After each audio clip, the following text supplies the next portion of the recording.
everyone, welcome again to the Milanistas 360 pod with your hosts, me, Shane, from my Malaga, I guess, apartment. My co-host, John, over in the UK. And Buonasera, mate. obviously, yeah, there we go. And our co-host, Husni. All right, so we have got a ton of stuff to cover for you today. Um, I think maybe we gotta start with this because I think at some point, when a club loses a Ballon d'Or level player, and I think Tears, it's tears. yeah, I think we have to start with you, Hosni, because I know you've been his biggest fan for a couple of years now, and yeah, obviously, Rade Krunic is left on loan to Fenerbahce despite having a bad back and not being able to actually play for us for a couple of games. But he suddenly found the strength to hop on that plane and head out to Turkey. So we wish him the best. But Hosni, how did you cope with this awful, awful, tragic news? Yeah, so I've been, you could say, uh, fasting, in honor of his memory and what he's done for the club. Yeah, you're right, John. We lost an absolute legend of the club. No one could even, match up to the standards. The modern day Gattuso, some called him. I cannot really express how sad the club must feel, as well as, of course, his biggest fan, Pioli, fan slash other things that we cannot mention in this pod. But yeah, I mean, how often do we lose a player that worth 200 million, right? I mean, we could have easily made him the highest paid player of the club. No one's going to want to join us. No one's going to want to join us because, let's face it, most of the summer signings were there just because they wanted to play alongside Rade Krunic, Just keep the going, Bosnian man. Beckham, the Bosnian Gattuso. I mean, I really feel for the team. We are definitely back in the Banta era just because of these things. So yeah, management out for letting it happen. We should have easily built the team around him. Like the chef, never complains. What have I heard throughout the years? Never complains. Utility player, does his job. So yeah, definitely big loss for the team. I mean, John, how sad could you be? Are you really thinking of supporting another team now that we've lost Rade Krunic to Fenerbahce? Should we rename this spot to Fenerbahce? I don't know what term they use. Fenerbahce's 360 or something like that. Maybe there's a sort of pod that we need to start up soon in memory of Rade Krunic. Okay, so let me just wipe away the tears, man, from all this. I can't believe you went into that heavy. First of all, I really hope we don't have a 360 and the guy does not come back to us because he's out on loan. My eyes are actually burning, Husney. I'm not lying. I'm serious. Oh, my eyes are burning because we just said that, you legend. Yeah, we can't even sell a player properly. Can we just get rid of the guy, please? I know we started a bit late today because you were taking him to the airport. But I just hope that they keep him. I don't want him to come back. Please don't do that. We don't need him back. And yeah, Pioli's out of excuses now for in terms of his favorite player in midfield, defense, wing, attack, cam, whatever you want to call it. The Wish Army knife is gone. How do you feel, Shane? I, for one, am relaxed about it. True visionaries are never respected during their lifetime, right? I mean, like the fact that we're losing a player that can make a perfect 2 yard pass to the side is something that can be understated. I think even no, but being serious, I think yeah, okay, look, whatever, Krunic, yeah, he was a utility guy, whatever. He was never I guess a great quality player, but when you factor in, that we're basically dropping like flies, and now we're letting go of for whatever he was or wasn't, he was also, a, a depth player that could actually play in midfield. And when you see how our centre backs are falling like flies, this is just a questionable decision by management to to allow him to go. Even if he's decided to go, we still should be expecting something like a CDM in this transfer window. Obviously, we're going to get someone from the French league that we've never heard of, because that's the way we do business nowadays. But yeah, it's I will say though, wish him the best of luck. Same thing as I did with Kessie, and yeah, farewell to one of the great ones, I guess. I'll miss him. Yeah. But on that point, Shane, do you think that this is also the opportunity to start to formally integrate the Primavera players into an actual pecking order of sorts? I know that the Primavera before this, they were in the club as an option of last resort, but they weren't really considered first team. I mean, they were just like, okay, on loan, you could say, from the Primavera. But now that we are starting to have these positions available, I don't think we need to actually buy players to fill, have another Krunic. But we have midfielders in Primavera. Why not? True, but we're not going to get that. We're going to get Pabega. Just playing more. I forgot about him. I forgot he existed. Yeah, you're right.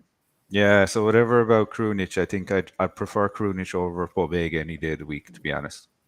I don't think Pobega's quality. But yeah, hard to say. I mean, sure, who do we have in midfield position? I guess was it Ziroli? He was in the centre, wasn't he? Yeah, I'm trying to think of someone else. You know what? Let me bounce this idea with you guys. Yeah, and I know that we've spoken about this player. How ineffective you could say he's been of late. Not say of late, but maybe in the past 2 seasons. Didn't Calabria start as a midfielder in the Primavera? Wow. That'll probably explain a lot because he's not a defender. Exactly. I'm thinking that if a guy who maybe at one point was doing okay at his role, now he's not performing, but you can't kick him up for AC Milan reasons of having the armband and whatever excuse that they want to throw in. The only Italian that we have on the pitch. Eletu, good one, Nathan. Thank you. CDM. Eletu. Okay. Nice one. Thanks, Nathan. Yes. So yeah, Krunic is gone. I hope he stays. I hope they buy him out. Can't even do a proper sale, which is embarrassing in my mind. See ya. FYI, I did want a 6-hour podcast just in memory of the man himself, and it was completely shot down by the guys. So no, absolutely not. Should we move on to the dreadful week that we've had regarding the Coppa Italia? Yeah, I don't want to talk about this game. So you don't? No, I think, John, this one's over to you. Right. So a little bit of a summary of the game. The lineup surprised me. I thought Gabbia starting as a centre-back, Theo on his side and Calabria on his side, and then a midfield 4, which had Jimenez on the left side, but Musa again on the right-hand side, meaning that, when we were being attacked, Musa would be able to come back and we'd basically be able to form a back 5. A bit of a strange formation. Jovic was up top with Leao and Pulisic, and so thought, okay, fair enough. It's time that we got to see what these guys can do, what Jovic can do. Again, I've got to remind everyone, Gabbia had not played a lot of games in the run-up to rejoining us. He'd actually missed out, been benched, or not been named in squads.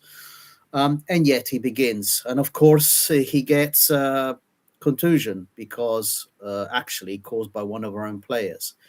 But you know what? First half, we did okay.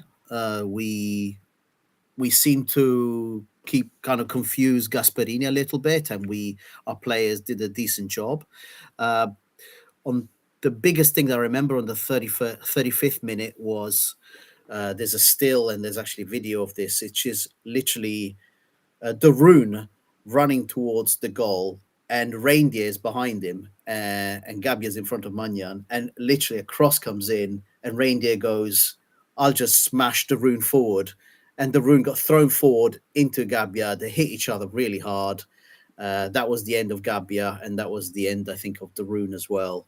But VAR didn't catch it, and we'll go to VAR and a slight discussion on VAR about this.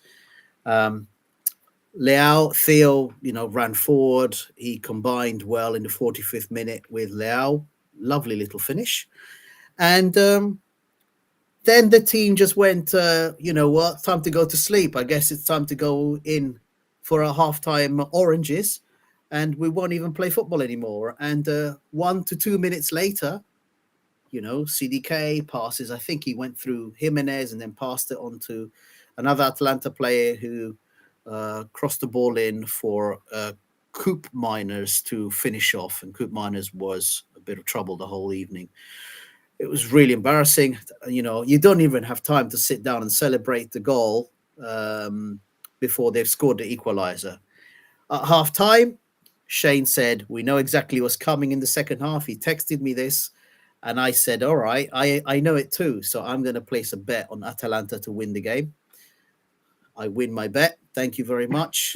Thank you very much. But I'm not going to talk about the Jimenez situation, but they did obviously get a penalty out of it. If you microscopically look into it, you might say that he looked like he might have touched the ball. But again, Coop Myers in the 59th minute scored that penalty.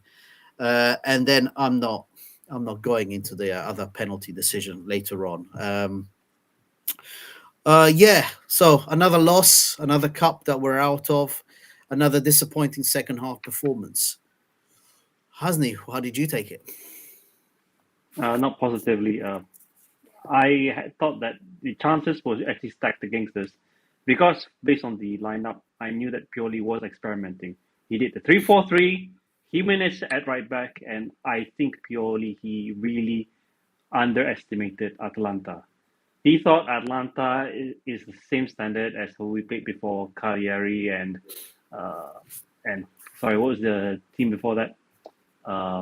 Cagliari and sorry, these relegation threatened teams. Atlanta are not a relegation threatened team. They're a solid mid-table team, and they've played in the Champions League, so they are mid-table to that top four. Yeah? And in past seasons, they were actually up against us in trying to get to that fourth spot. So, but purely known his wisdom, okay, I can understand you want to give players minutes. I understand that you think that the cup is not as important as the title. Not that he's got any chance of winning it, by the way. So I don't know if it's a matter of 4D chess that he wants to be out of the Coppa so he can focus on the Europa League. Possible another theory there. But you can see that there are instances where experience counts. Jimenez, and I'm focusing on that penalty because that is the winner for them. That will happen to a player who's under pressure. Yeah, he'll make a rush decision. We saw it from Jimenez. I remember Adli doing the same thing, trying to go for the ball, not timing it, catch the player, easy for the ref to give him a penalty. But other than that, in the first half, I thought that most of the first half, we actually did quite well. We seemed the more threatening, the more attacking team. But you're right, John. After the goal, it seemed like, okay, maybe this is another low-level team that we should easily sweep aside. Players started to take it easy. They cut through us so easily, chained a few passes together. It somehow, to me, looked a little bit like a mirror of how we scored the goal. They did somewhat of that cut back, not so much like a Theo cut back, where maybe something just across the goal. Connected and can score it. But should we have won it? I thought that the performance did really justify that we were the better team throughout the whole 90 minutes. In the first half, yes, a lot of the instances where we were attacking, I thought that yes, we should have been ahead.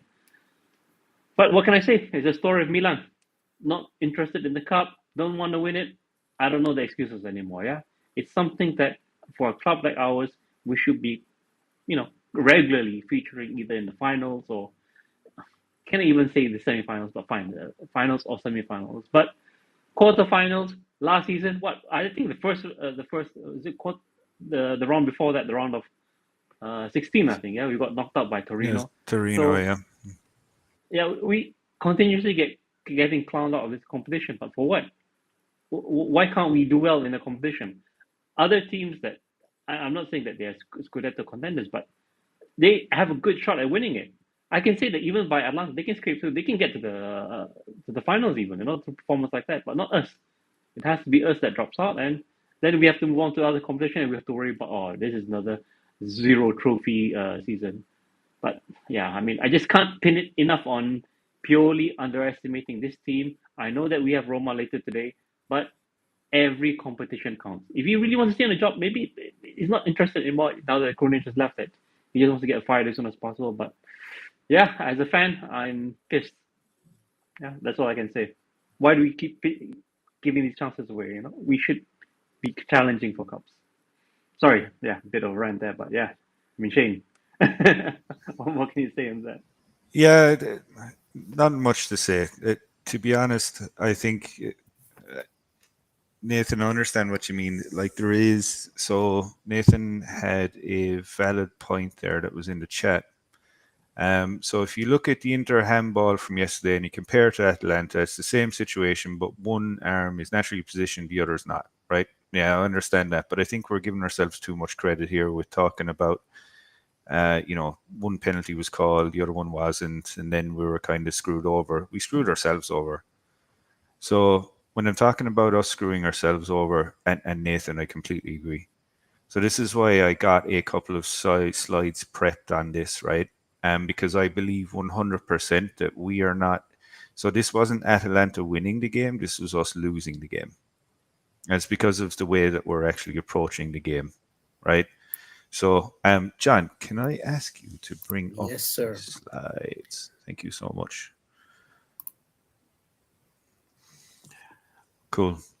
So what I've created a couple of slides where we have either, lost concentration, made a silly error, and then basically thrown the game away, right? And also some of the slides as well are slides where we have started it, we've actually been in front and then we've thrown away the game in the second half.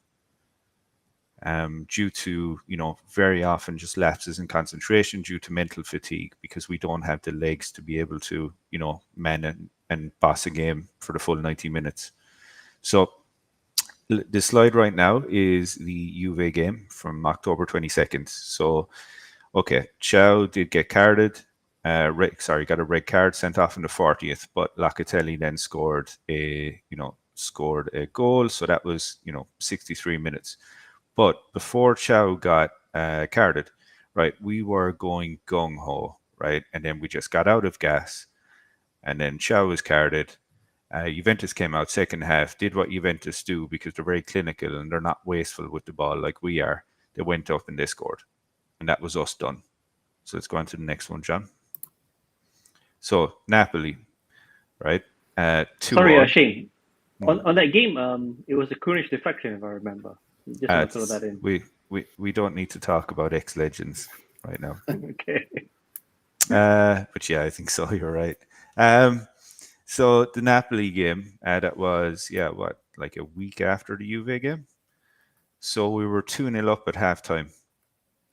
Giroud scored 2 goals in the 22nd minute and the 31st minute. So it was 2-0. We were winning. Next thing, because we completely gassed ourselves to the point where we were just, wrecked at halftime.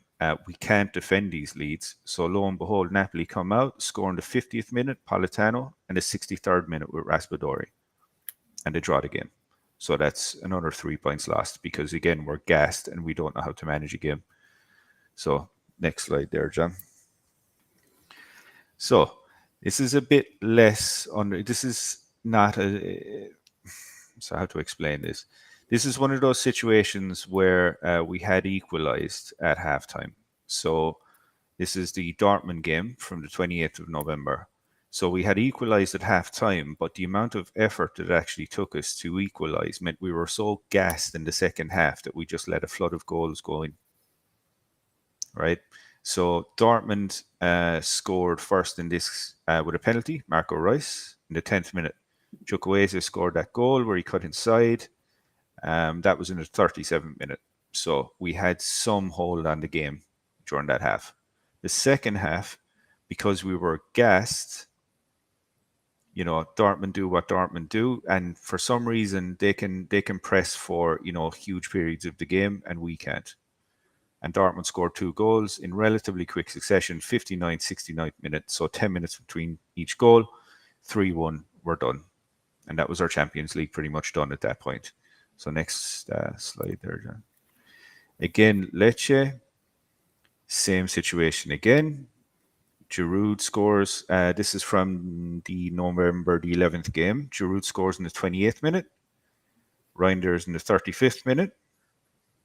going gung ho for the first half. Because I especially remember this game because even after we were 2-0 up, we were still attacking like mad. We were still pumping their goal for all we could, and we weren't getting any. We weren't obviously getting another goal, but because we gassed ourselves after half time, Sansone scores a goal in the 66th minute, and in the 70th, it's three more drop points because literally we're getting gassed and we just cannot manage a full 90 minutes. And this should be coming from the coach. There should be an understanding of what aspect are we at in this game. Can we defend our lead as opposed to just going gung ho for 90 minutes and then not understanding something very simple like these players are just fatigued. And if you notice these goals that are going in, like they're coming in very quick succession, and the reason being is that there's no we're lacking focus and concentration because we're just completely gassed. This is so like it, and I can't remember, is there more slides there, John?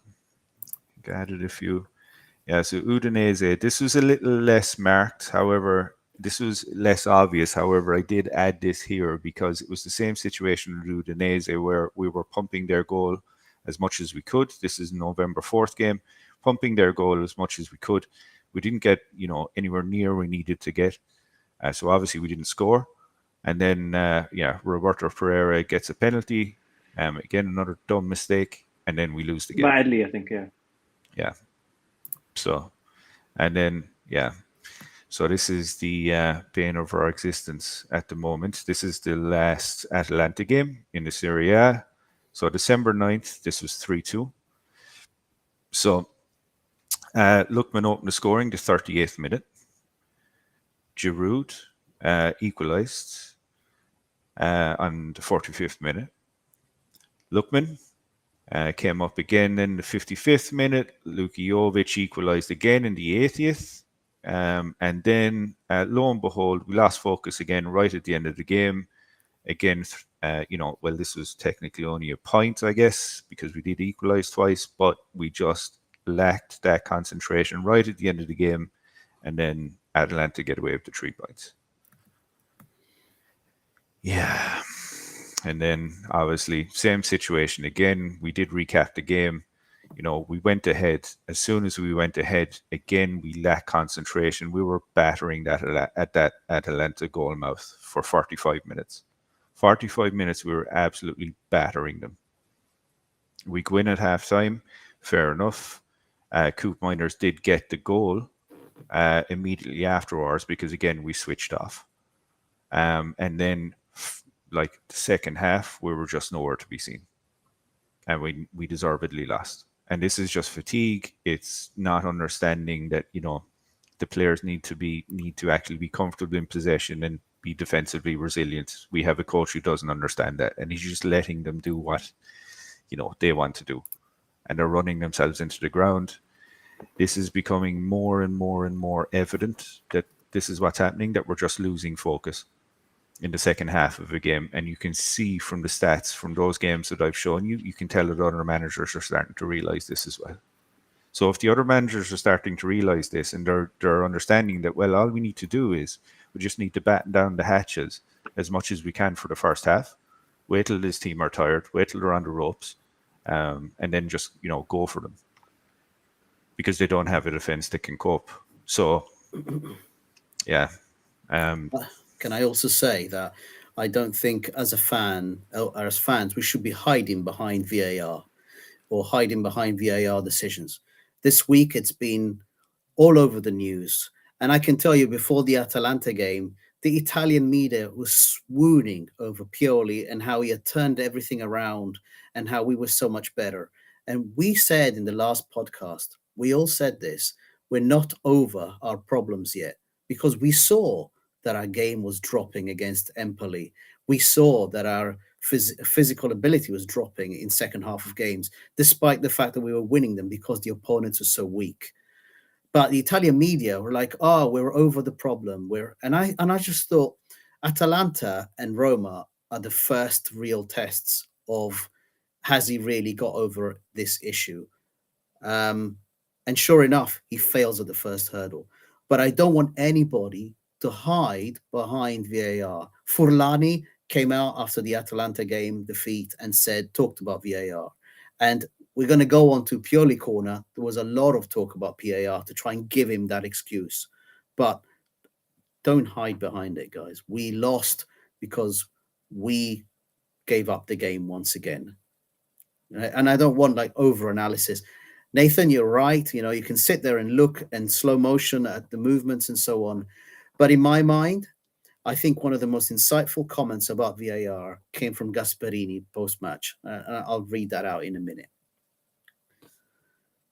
Yeah, because keep in mind, guys, we like the quality that we have, and I'm still firmly convinced, even with us lacking in the central defensive department right now, the quality that we have in terms of Pulisic, Leao, Giroud, or I guess Jovic as well, when he's on, you know, because he's kind of showing good form as well. That attacking quality should be more than enough to put this Atalanta team to the sword. And we're just, yeah, it's, I think, Nathan, you said it, it's like, look, we get so far, we get out of ideas, we throw everything at them for 45 minutes, we get fatigued, we have no more ideas because we can't defend, and then we suffer lapses of concentration, and these are damaging, especially to good quality coaches that actually understand that this is what Milan do.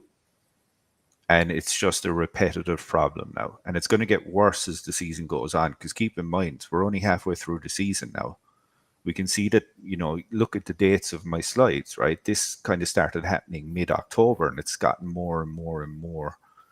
Like it's happened with more frequency, a higher frequency. So if we're only halfway through the season with no winter break, like what way is this going to go?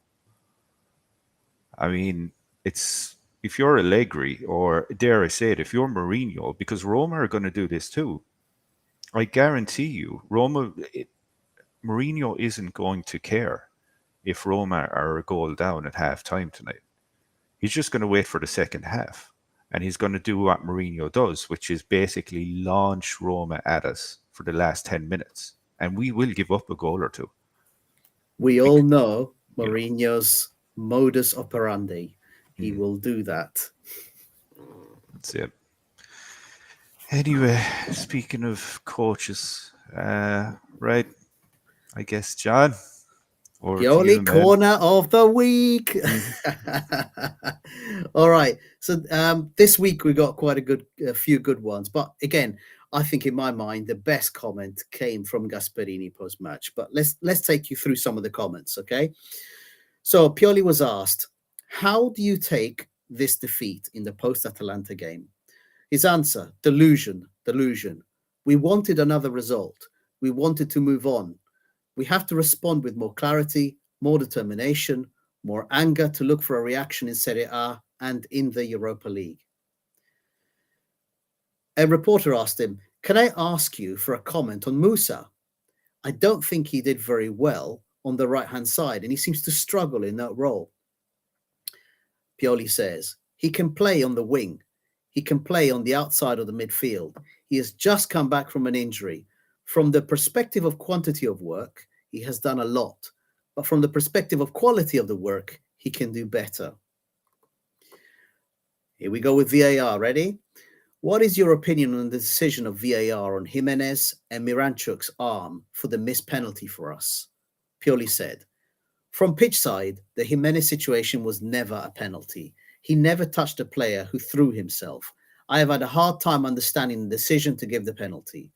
On the last episode, I didn't see it from pitch side, but on review, I am surprised that it wasn't called for the ref to review at least. Okay.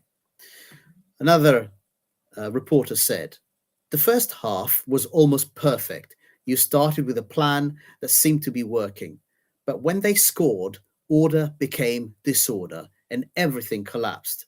How do you explain this? I agree. Before the Atalanta penalty, everything was good. We did well, behaved well. We got second balls, controlled the game. After the penalty, we became tired. We lost control and we tried to return the match under some control with generosity. but not with the organization necessary to defend and attack well. Now, this is probably the best comment post-match with Atalanta, and it came from Gasperini. He said, he was asked about VAR, and listen to this, guys. It's as if that penalty that we were given was worth more than one goal. We suffered for the first 30 minutes, but we came into the game. It seems to be, at the moment, that there is competition between the referees and the VAR officials. This is causing damage to our game. VAR was born to reduce serious errors from the referees. This is what it started as. Now, it seems to be looking for interpretation of situations far too much. If you use VAR to look for trouble, you will always find it. So, and I completely agree with what Gasperini said there, actually. It was very eloquent on his explanation on VAR. So, Pioli pre-Roma. What do you point to as your biggest problem at the moment? Pioli said, our worst numbers are goals conceded. This is not about defenders. It is not about midfielders or attackers. We all have to work better in the defensive phase. We are one of the best attacking teams in the league, but 6th in defense. This has to be our focus for all of us. So Pioli went on. He just would not accept the blame on the defense. He keeps calling it defensive phase. This is a good one. You talk about returning the team to a balance and for them to be compact. Do you think that putting players in their correct positions will help restore that balance? This is a great question, right? Why do you keep putting players in the wrong positions? This is Pioli's answer. I think that I have always put players in their correct positions. But then, based on the opponent, their playing style, their performance, we looked to adjust the balance. The problem we have is that we are conceding goals when we're at a numerical advantage. It's one thing to lose goals when where our players are 1v1, but when you have the advantage numerically, it means that we are not paying sufficient attention to particular situations. This season, we have seen the team collapse at the first sign of difficulty. Again, another question here, Shane, that's related to the comments you made earlier about the way we collapse.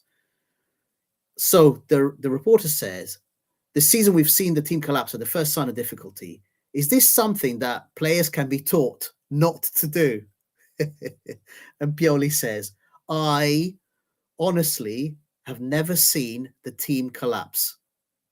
Honestly, I saw last season at this time mental collapse, leaving us unable to respond.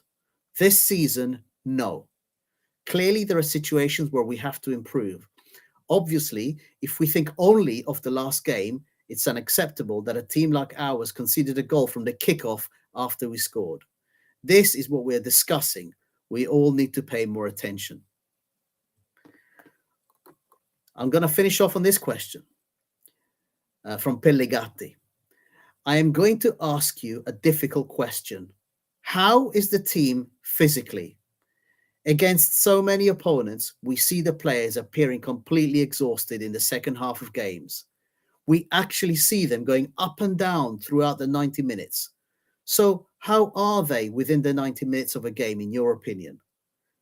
Are you guys ready for this answer? Pioli says, physically well.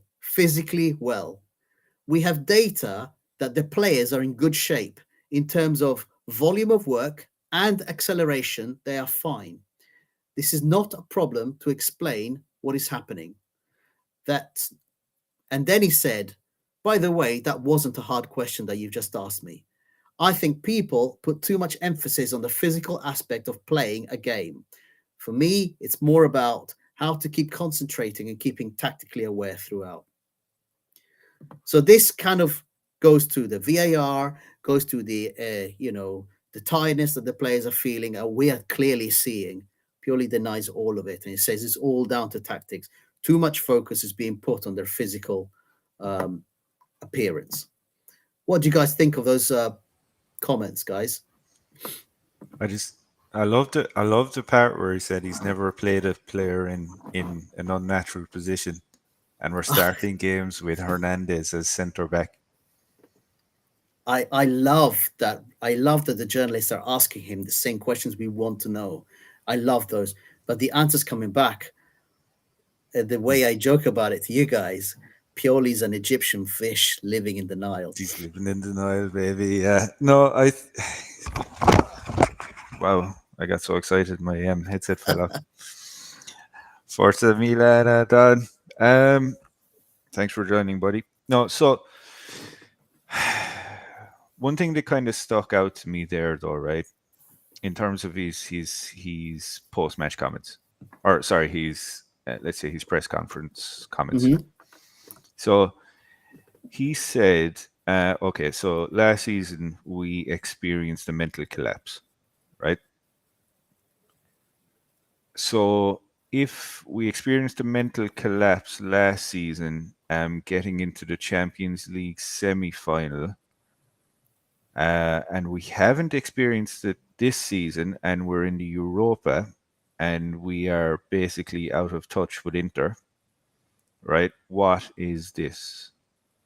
Because I think there's more evidence this season that we're having a mental collapse. I think, you can, and I'll go back to what I said earlier, and from the slides that I did showing that we're just constantly losing focus at key points in games in the second half, and that is mental fatigue.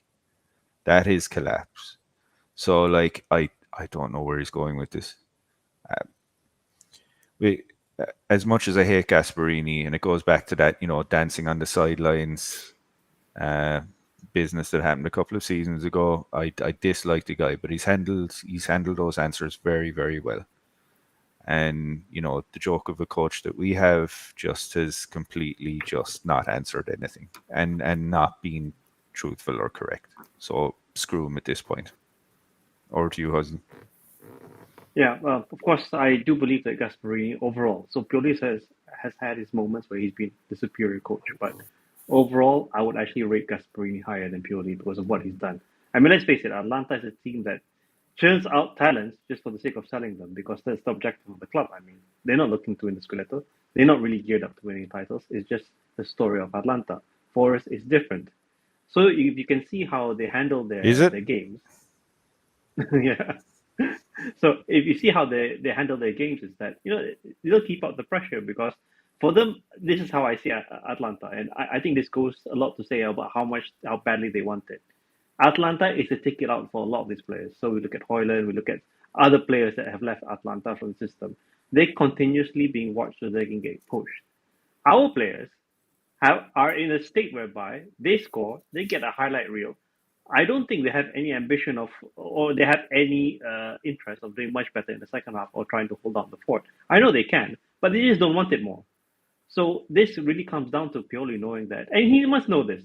He must know because, as you pointed out in your slides, Shane, it's become a trend. He must know that this is the sort of team, or these are the sort of players that I've got that are likely to switch off in the second half. What can I do at halftime when I have the 15-minute talk, or when I have my options on the bench to actually re-energize the team?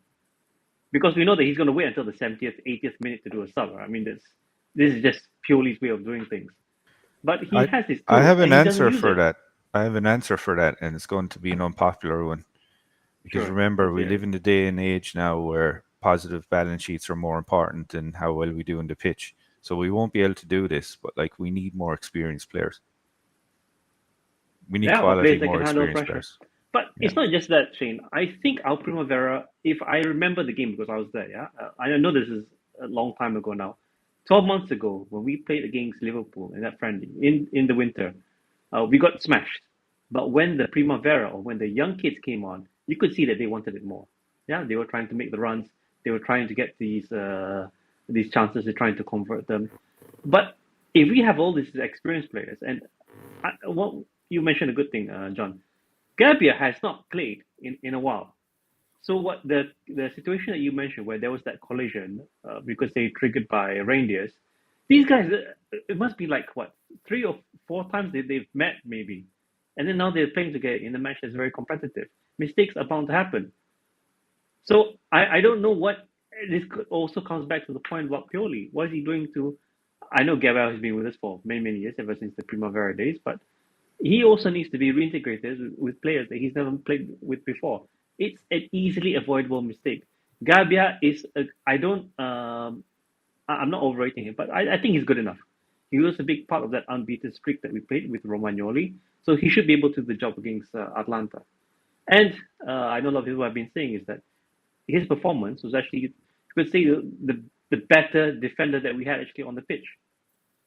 But whether Pioli takes note of this or whether he wants to put actually use Simic for a change, just to cover the last 20, 30 minutes, it's not going to happen.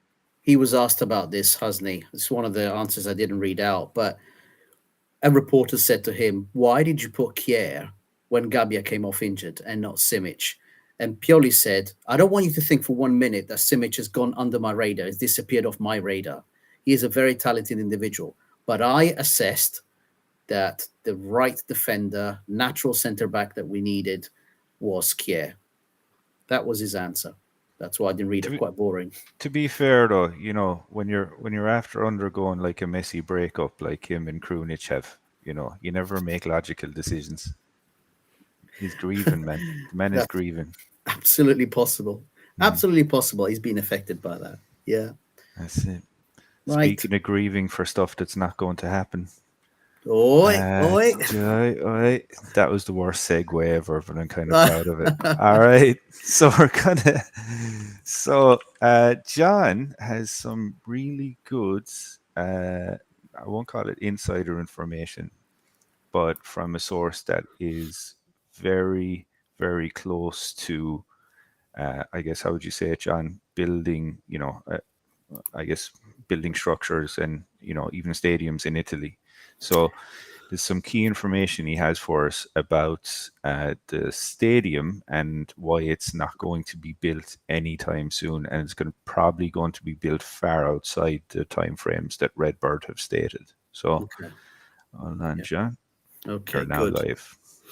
Excellent. So, Redbird and Milan Club announced last year that they entrusted CAA Icon, which is a leading international project management strategic team, and the architects company called Manica.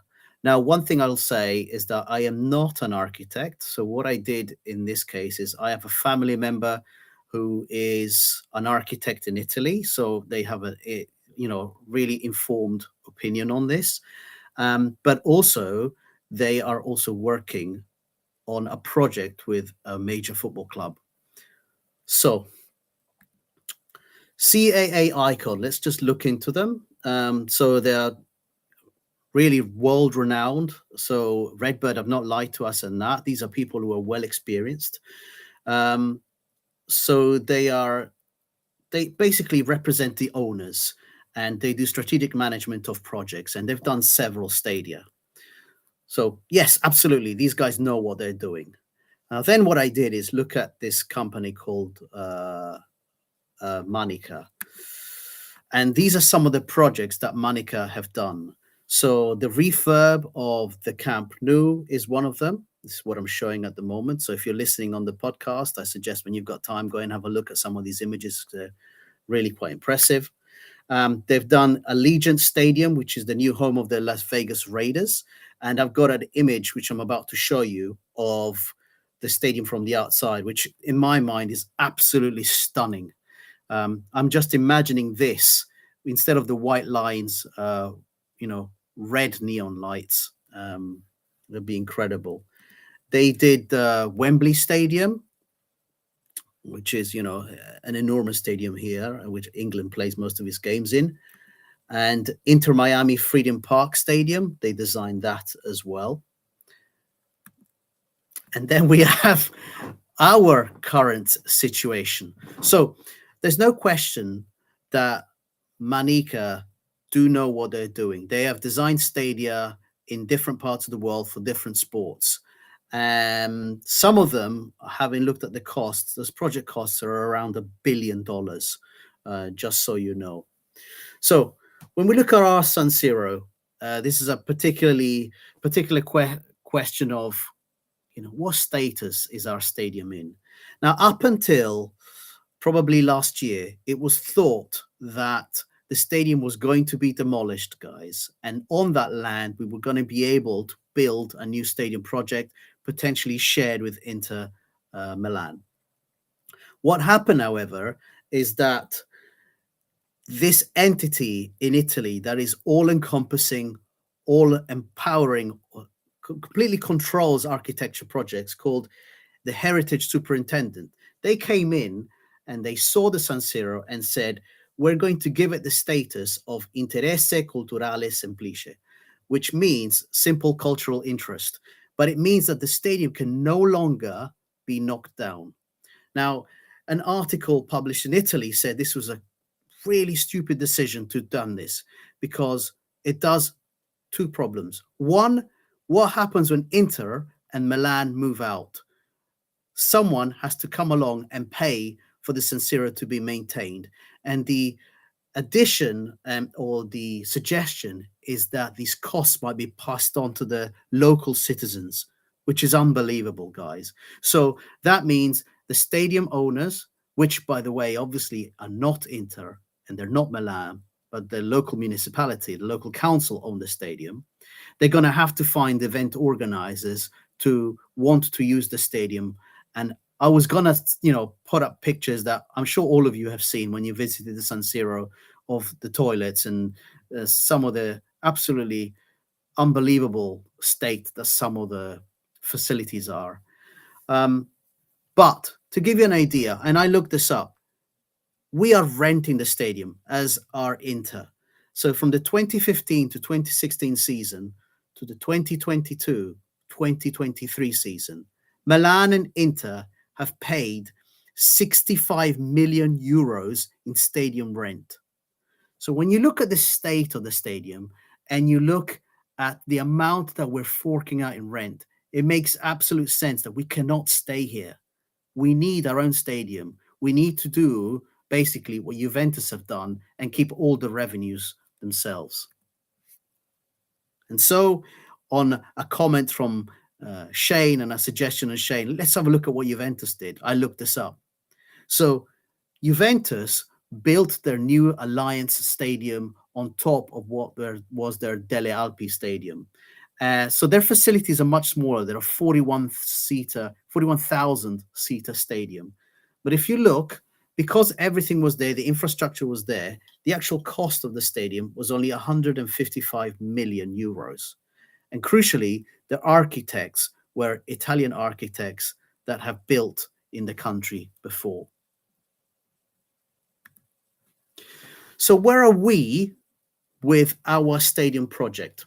Okay, these are realistic timelines. If everything goes absolutely clear, completion of our stadium in San Donato could be 2028 to 2029. The idea now is for Manica to build a stadium that is going to, or design a stadium that is 70,000 seater. And it's in a region just outside Milan called San Donato, which, if we look at the Duomo di Milano as the central point, let's use that. The San Siro is about 5.5 kilometers away. San Donato is about 9 kilometers away. The estimated cost of the project is €1 billion. And right now, we're at an investigative phase where the municipality is reaching its final stages of decisions. So this year is going to be decisive in determining whether this project will really become a reality. So this is a mock-up. So please do not think for 1 second that this is what the stadium will look like. It's simply an indication of the area. So some of these buildings, one of them will be Casa Milan, one of them will be a museum, a Milan museum, and also the stadium itself. That's a fair point, John, because by the time that the stadium is built, right, there's probably going to be flying cars. So that's how you know it's not a realistic mock-up. Let's hope not. That's not the case. But let's just look at this in a realistic situation. If we look at the San Donato area, guys, it literally, the reason why this project could cost so much is because we need a new Casa Milan, new stadium, new museum, and new railway infrastructure. San Donato right now is served by a single stop. So there's literally one line going in, one line going out, and there's a bench that's covered. That's literally it. That if Milan is built, if our stadium is built, we need an entire station to be built alongside it. So that's part of the problem. The entire infrastructure will have to be approved. So these are the questions when I thought about the stadium project and the realistic aspect of the stadium project. What stage is a stadium project really at? Now, you're welcome to go and read into Italian news media, and the biggest problem here is the bureaucratic stage that it's at. So a lot of these projects in Italy and a lot of these architecture projects in Italy are controlled by MIBAC, which stands for Ministero Interno Beni Archeologi o Culturali. Now, this entity is almost above the law. And this is coming from my discussions with, as I said, an architect in Italy. They can at any point change regulations, add regulations, get involved in stadium design projects, and decide that actually something is of cultural significance and so you can't touch it, such as they did with this San Siro. So the heritage superintendent is this big bureaucratic entity in Italy. I could go as far as saying, and I have permission to say this, that they can be seen as a cancer in Italian building of, setting up of new buildings and coming up with new infrastructure, because they are basically interested in protecting and keeping things as they are. They're almost able to change the rules as they move along, as they wish.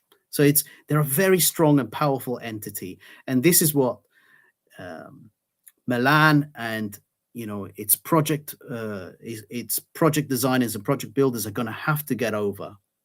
So the big question here that I had was, all right, we know the bureaucratic side.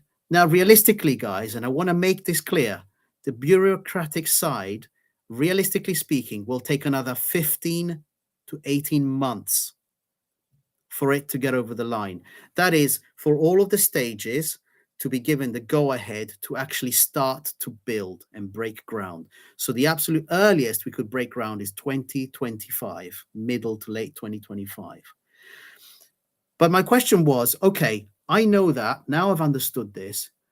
When does the actual project become an asset for Redbird? So where could Redbird say, we really do have a stadium project, we've got all the green lights, this could be part of a package that you buy from us? So this question came up on Radio Rossonera, who did a great piece on the San Donato project yesterday. And at the moment, it's all in Italian, but I'm sure they'll have a translation to English at some point later. But this is thanks to them. This question did come up. And the opinion is that the only time that Redbird can turn around to a potential investor and say that the stadium project is part of what you're buying is when the bureaucratic side is done and approved, because that is basically the biggest hurdle. So realistically speaking, guys, if everything goes green lights and we get the go ahead on the bureaucratic side, and as in there's no comments, there's no concerns regarding infrastructure, parkland, building, modification of existing buildings, road, rail, whatever, if all of that goes through, realistic time that we will see a stadium is 2028, most likely 2029. So please tell me what you thought and what you think once you've seen all of that evidence. Husni, maybe we start with you. Yeah. So I really want to dial it back is that the stadium makes sense from so many business angles. And keep in mind is that the Redbird ownership is quite new. So before Redbird, we actually had Elliott. Before Elliott, we had Yong Hong Lee. And before that, we had Berlusconi. If the stadium project made so much sense from a business perspective, why was it not done much earlier? I mean, Berlusconi, as you know, he didn't want he didn't essentially didn't have money to put into the club. It's not that he was poor by any means, but it's just he was limited in that sense towards the end. But this could have been one of the opportunities at the time to really pursue a stadium project, just like what you did. And I think it's helped them quite a bit. So what you've mentioned, and thanks for that good presentation, John, is that helps to explain about why, if it makes so much sense, why do we not already have it? Yeah, because everything that you've mentioned, all the difficulties involved.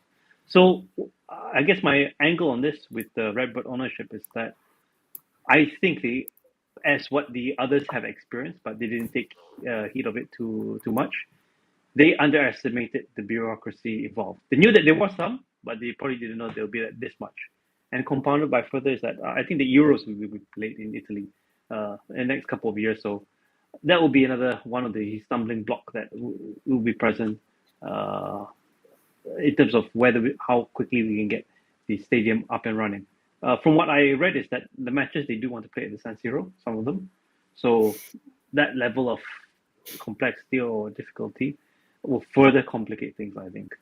But I guess if you to argue on the other hand is that it's good that there's that consideration, not for football, of course, but for other things that they still want to keep the historical value and they appreciate historic things that has a bit of nostalgia to them. I mean, as if I was living in Milan and I had watched it since I was like 1 year old up until I know since I was 6 year old being at the San Siro, maybe I would have that affection and say, okay, let's not knock it down.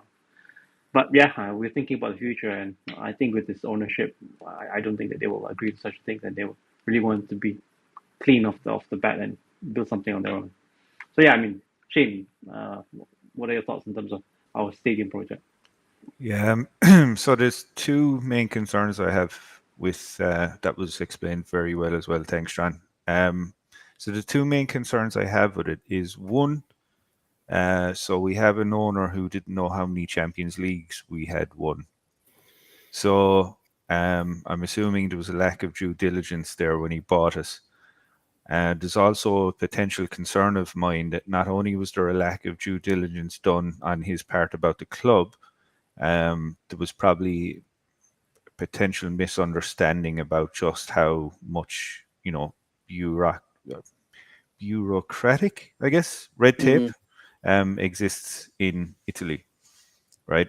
So that's one of the concerns, and I think that's why, assuming that the bureaucratic piece, all went smoothly, which I don't for 1 second think it will. I think, we're probably still going to be at the bureaucratic stage in about another 2 or 3 years. So we're going to be stuck now with Redbird till 2031 if they waited till they had the stadium built.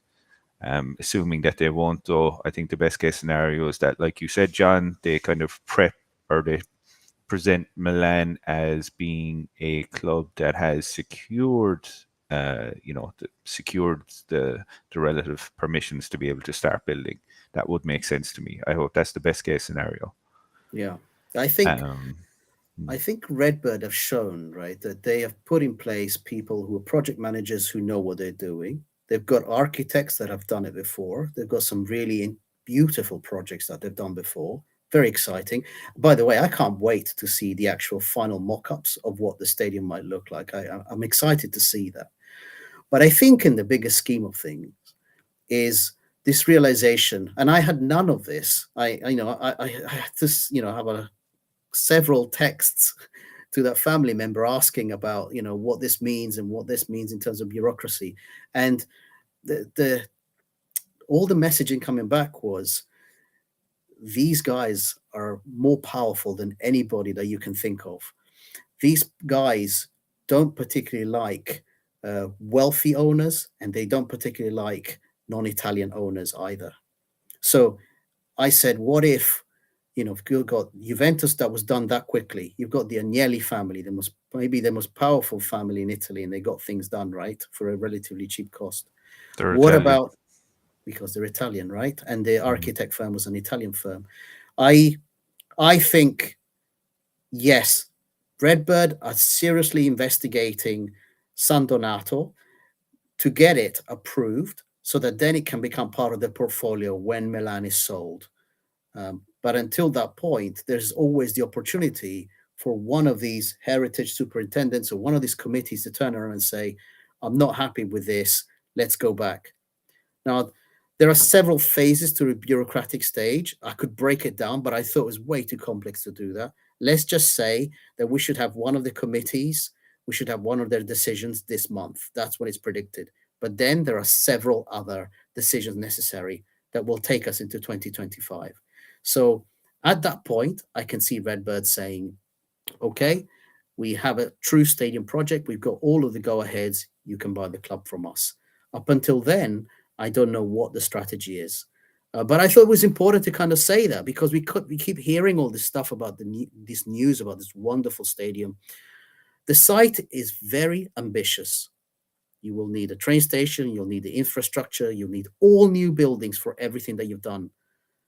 If that being the case, you're going to need a lot more money. It's estimated that this project will be over €1 billion. So again, think about the kind of level of investment. The phase that we're in now is probably in, maybe I'm going to guess, tens or hundreds of thousands of euros to get through this bureaucratic phase. It's not going to be anywhere near the final phase. So that makes sense for Redbird to be doing that now for an investment proposition in the future. Yeah. Yeah, on that, you had a good point, John, and I just want to add that because we spoke about it the last part about Real Madrid, yeah. So Florentino Perez, in spite of him being president of Real Madrid Football Club, he's also he owns the largest construction company in Spain. So I think to really lift off an ambitious project like a stadium, you need to have, like you mentioned, so annually they have the right connections, they have the know-how really about how to get it done. But now we have an ownership that's pretty much as foreign as it can be, pursuing an ambitious project, one of the most ambitious projects that's around. So, not other than the fact it's difficult, they just made it more difficult for themselves. And yeah, I mean, let's not kid around. If this stadium is built in the way it's being suggested, it would be one of the most magnificent football stadiums in Italy. There's no question of that. It would be one of the most advanced stadiums probably in Europe. So I want to see it, but it is what it is. And on your point, Husni, which is an interesting one, my heart pulls a bit about the thought of breaking down the San Siro and smashing it, right?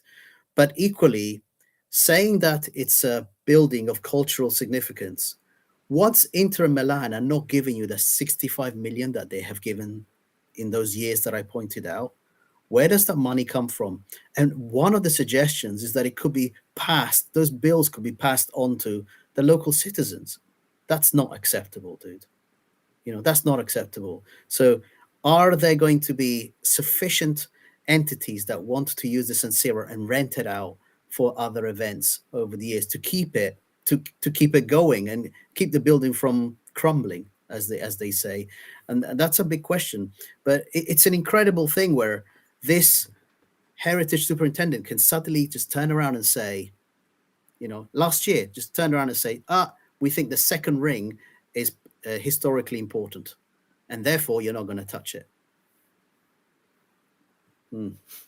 Interesting, isn't it? Well, something. All right. Speaking of smashing things, like you mentioned earlier, hit that like and subscribe, please. Nice one, Shane. I like turn that. on that notifications. Thank you. Now, so on from that bombshell, Milan-Roma preview. All right, guys, how much are we losing this game by? So this is an interesting one, Shane. I've got a bit of money as free bets that I've generated using my match betting method, as you guys know. And I'm a bit sensitive to saying Milan to win and both teams to score. That's what I think will happen. We're at home. The suggested lineup, it's not the final lineup, there's a suggested lineup, and it is, I'm going to read it to you. Leao, Giroud, Pulisic, Reindeers, Adli, Loftus-Cheek, Jimenez, Hernandez, Kjaer, Calabria, and Mannion in goal. That's the suggested one. Nathan, I like your suggestion, mate. I think both teams to score is a decent bet, and I think I'll put some money on that. If you had to guess a first goal scorer, who would you guess from the lineup I've just read out? Husni, go. It's going to be tough. I might go for a surprise one, Theo. Yes. According to this, he's still playing centre back. Yeah, but he's still making those runs. So I Yeah. know that centre back has somewhat diluted his attacking power, but once he makes those runs, I mean, it could be the unexpected runs that where he scores. Because he tried it again. What game was it? He tried again to run to the box, the opponent's box, and try to shoot. So that happened quite recently. So he's got that in his locker. If he can do it once per season, I wouldn't be surprised. Mm. How about Who you, did Shane? who did you say is going to be the striker? John, did you say was it Jovic or According to One Football's predicted lineup, it's Giroud. Giroud? Okay. Something is telling me though that we're not going to win this game because so keep in mind what I just spoke about, right? Which is we get gassed in the second half, and Mourinho is a complete master at just pulling results out of the bag because he just waits, and he just waits till the last possible minute and then throws everything forward or throws every player forward, right? So something is just telling me that we're not winning this game. I think it's going to be 2-1 Roma, or maybe do you know what? Maybe 3-2 Roma, because I can see us kind of I just something is telling me it's just not lining up for it's not going to be a good night for us. I hope to be wrong, obviously, but it just Mourinho not being there because he got a red card in the last game. He's a master of deceit really sometimes. So I think I don't like us playing a Mourinho team right now. Can I add a spin here? So I'm looking at the table now, and I think Roma needs it more. So they are at 29 points. They're at 9th place, 29 points. But a win could take them very close to 4th place. So this, I think, counts for a lot, where if Mourinho's able to galvanize the team to say that, okay, guys, we can be that much closer to making the Champions League for next season or being in that top 4 race, maybe they have that little ounce of drive or push in them to actually get the 3 points. Is Dybala injured? Dybala. I think so. Yeah. Check that. Because I don't trust these lineups, by the way, but Dybala is not in the lineup for Roma, according to this. I'm wondering, yeah.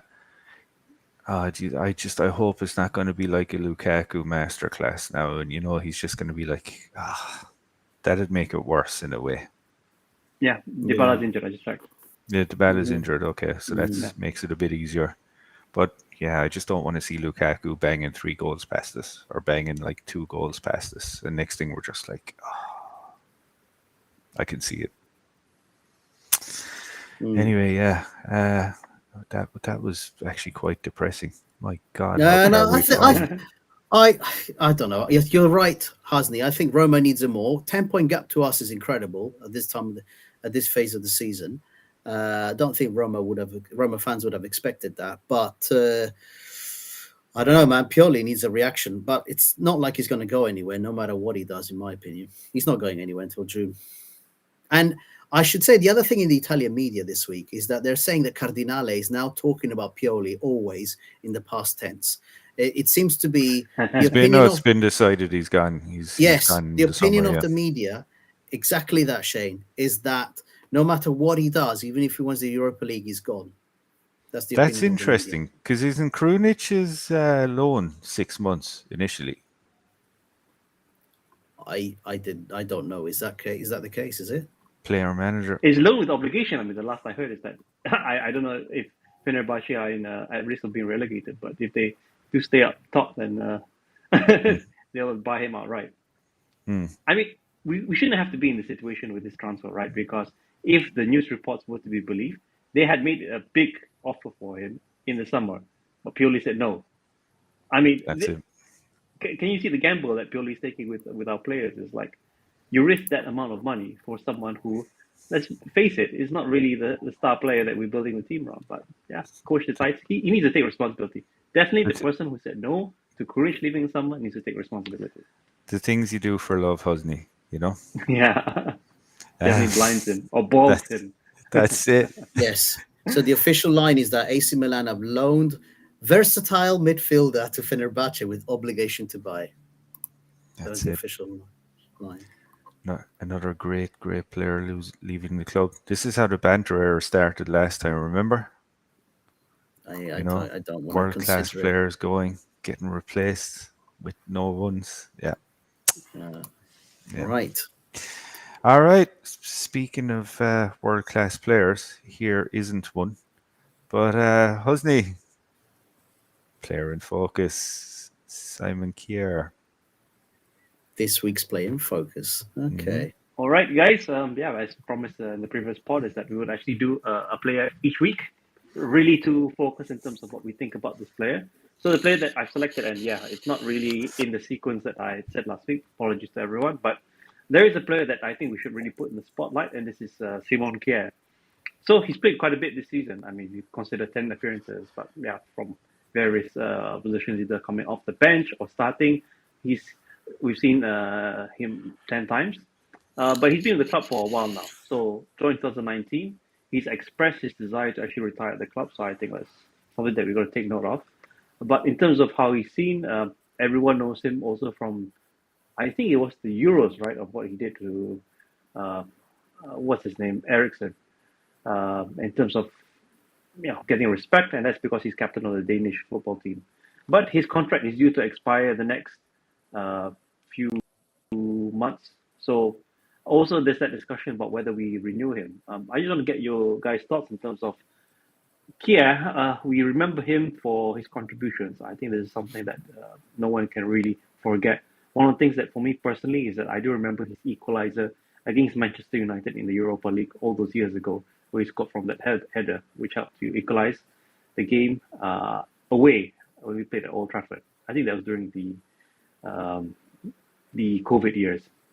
So, yeah, I just want to get your thoughts in terms of what you think about Kjaer this season, and I guess really leading up to, do we still need him in the squad in terms of the renewal?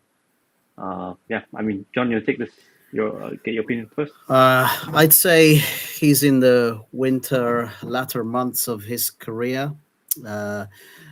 I've always liked the way that the guy picks up the ball in defense and is able to distribute it. That's one of his greatest skills. He's clearly an intelligent centre back. I think I will always see this man as a hero because of what he did in those Euros with Ericsson. I will never forget him for doing that. And I was so proud that he was one of our team members, actually. So, yeah, I mean, he's 34. He's coming to the end of his career. Injuries are really ravaging him. So, do we renew him? I wouldn't think so. But and by the way, there was talk, at least in the last couple of weeks, that he might also be going to Fenerbahce at some point. He has played for them before in the past, and so he might be going there this summer. They might be looking for him to give him one last year. And now, but apparently when asked about this, he says he's fully thinking about ending his career with Milan. So yeah, you mean he'd rather end it than join Krunic? He'd rather stop playing than play next to Krunic. Yeah, maybe, The but slander. Oh my God! All right. yeah, I like the guy. To be fair, yeah. Shane, take it over. Yeah. So I think the question on should we renew him or not, my answer is it depends. So it's no good losing Kjaer's experience and then replacing him with a 19-year-old from Germany or France that no one's ever heard of, right? Because we're sorely lacking experience in the defense. So the only solution to that would be get in an established, experienced centre back, which we can't afford. So the dangerous thing for me is if Kjaer does go, who do we get in to replace him? Because it can't be, and it can't be, forget about Primavera call-ups, no matter how good they are, right? Because you still need experience at some point. Tomori isn't that established yet to the point that we could call him experienced. We need a early 30s replacement, someone that has good quality that's going to come cheap or free. If we can get that, I'm well up for that. Yeah, letting Kjaer go. But if we don't get that, then I think it's the best of two evils. Hopefully, if he does want to retire at the club, he can, cut his wages. Harry Right. Maguire. What? That's it. Speaking of No. world class players, I was joking. He just made me, when you said early 30s, I thought, I know. oh my God, he's 30 years old. He's going to be 31 this year. And I know. It's hard to believe as well that, he's a professional football player. yeah. I always forget that. It's awful. But yeah, so it really does depend, unfortunately. So, can we afford to keep him? Will he take a pay cut if he does remain? Or if we do decide to replace him with someone, it's going to have to be someone, for me, that's experienced, because you can only win so much with kids, and those kids need a type of guiding figure. As good as Ibrahimovic is, I would prefer that there would be one senior defender that can guide the players, as opposed to, Ibra. So, yeah, that's my 2 cents on it. And we've lost Husni. That's it. That's said what you enough. get for that's what you get for the slander now of Krunic, man. That's what you get. Yeah. No. Yeah, All he's right. there. We actually Sorry, got guys, through a lot in 1 hour 17. We got through a ton of stuff today. So well done, guys. Did. Honestly. We did. It flowed well, but yeah, I have to go and get some Mexican food because I could I'm eat a starving horse. too, yeah. But I guess, yeah. Shall we call it, gentlemen? Let's call it. Sure, Let's call yeah. it. Let's call it. And yeah, so thanks, I guess, for attending, everyone, as well out there. So like, subscribe. Love you all. Thanks, Nathan. And who else do we got? Christian. Gunardi. Yeah, thanks all for Bernardi, thank joining you in. so much for attending. We really appreciate your support. It means a lot Yeah. to us. So, yeah. Let's go smash Roma, please. Please, please, please. Let's go smash Roma tonight. Let's give me a good start of the week, guys, please. That's it. But yeah, have a good week, everyone, and talk to you next week. Ciao a tutti. Forza Milan. Forza Milan. Italia!